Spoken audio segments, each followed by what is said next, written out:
Audrey, Chapter 1, Simon. It was late that night. I was just getting off the train from Bristol to Cambridge. I was absolutely starving. It was about 8:30, so I had to find the nearest pub to have something to drink and eat before I find somewhere to rest my weary head. So I was looking around. I could hear this shouting in the distance.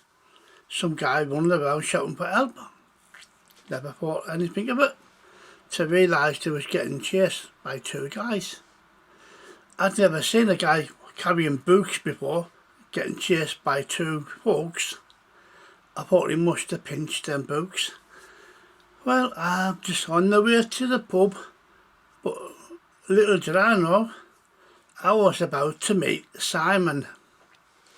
Yep, he ran straight into us, knocked us flat out on me back. I got up, you stupid git. What are you doing? Are you blind? Please, mate, help us. Help us, mate. They're trying to kill us. Well, are you sure? Just then, the two guys came to a stop right next to us. Yeah, what are you going to do about it, mate?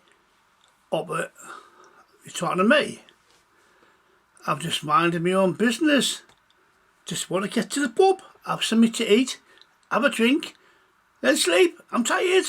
I've had a hard journey. Give us your money, came the reply back. I went about you give me your money and I might let you walk. They thought that was funny.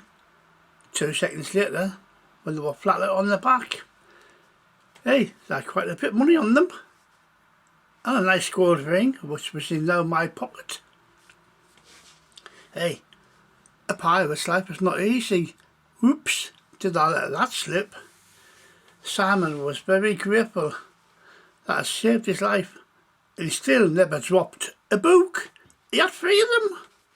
For God's sake, I've never seen a man run so fast and not drop any books. It turns out that Simon was a student in his last semester at Cambridge University. He was studying science and astrology, something like that. I didn't really care, but boy, could Simon talk. He was very grateful. Come with me, I know somewhere you can get a nice drink, he said. Yes, I've scored. That's it. That's the magic word, drink. Oh, flippin' heck. I didn't realise he took us to a Moroccan coffee. I can't stand the stuff, but got to be respectful. So we sit down and he's bringing out all this Moroccan food, lamb, dates, all kinds. It tastes nice. Never really tried it before in my life, but still, it's Moroccan with the mystic lights and the curtains and the tables. I thought, oops, might get a chance to score here, eh? Oh, I'm so rude, I never introduced myself. I'm Blackjack. I'm the captain. You'll find out later. So, Simon was very, very respectful, yeah, and very happy that I saved him, and to show a token of his appreciation, he ordered more Moroccan coffee. Little did I know, soon, within a couple of hours, we were best mates. I actually got on with the guy. He was quite smart but talked a lot about books, but did my head in. Some things you don't learn in books, as Simon will find out later. So, now, I haven't slept for 6 days.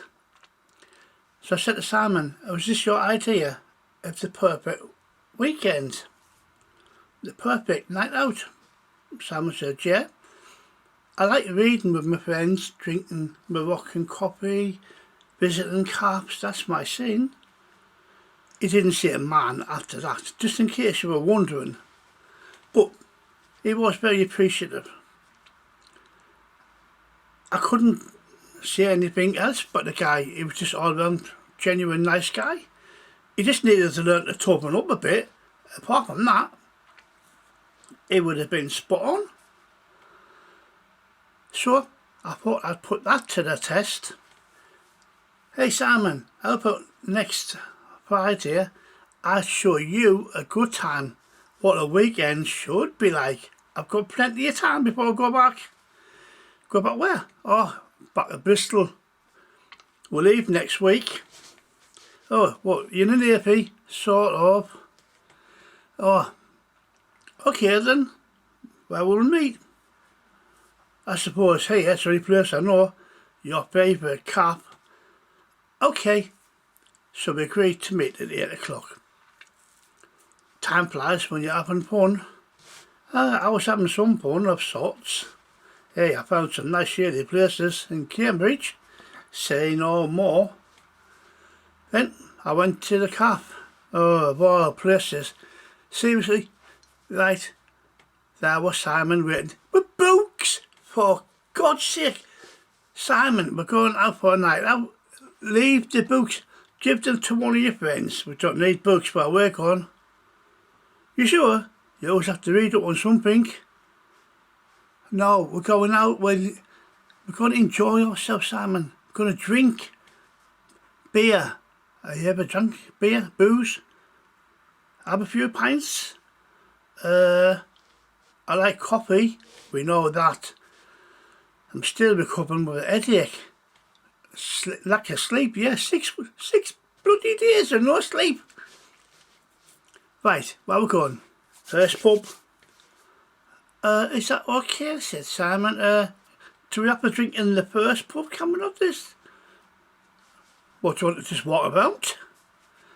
Looks nice. No, we've got to go to a pub. No, I'm shy. I'm not shy, I just don't fancy going to a pub.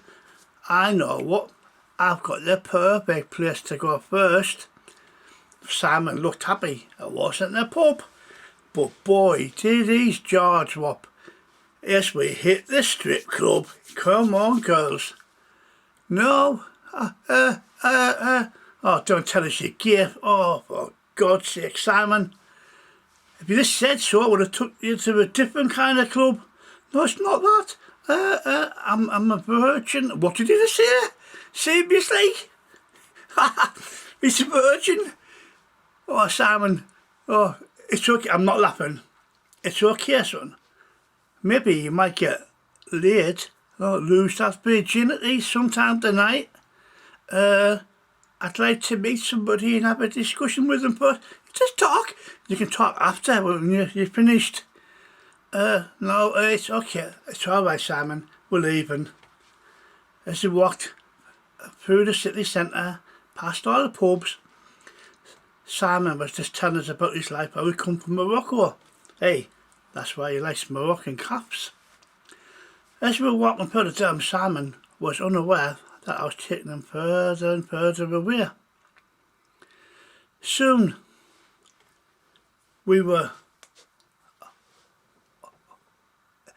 in a dark alley.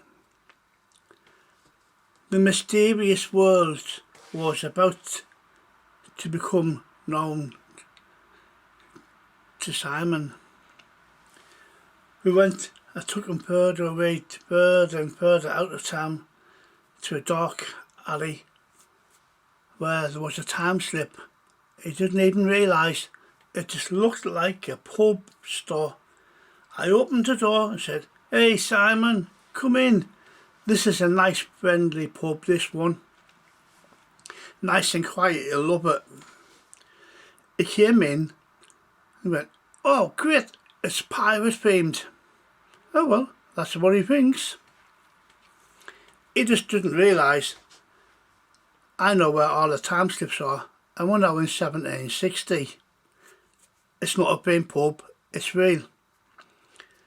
He's about to get shanghaied, but doesn't even realise it. But he's not going to get any rough treatment because he's my friend and I'm the captain. Simon, come with me. Any rooms free down below? The bartender said, yeah, Jack, number 3's available. So I took Simon down below. It's dark down here, he said. Where's the lights? It's on the table. Can you not see? Barely. Oh, well, if you can barely see, it's better than not being able to see. You're going to love it. I'm going to love what? What's going to happen to us? For God's sake, Simon, calm down. Don't worry, we're not going to jump you or lose your virginity against your will unless we have a discussion about it. Just then, hi, what's your name? Who said that? Who do you think? Me. It was Audrey. She was introducing herself to Simon. Well, you're lucky she doesn't usually stop to talk to anybody. Simon says, oh, I'm Simon, I'm a student and I'm in my last semester and I'm studying science. She doesn't want to think about you, she just asked you what your name was.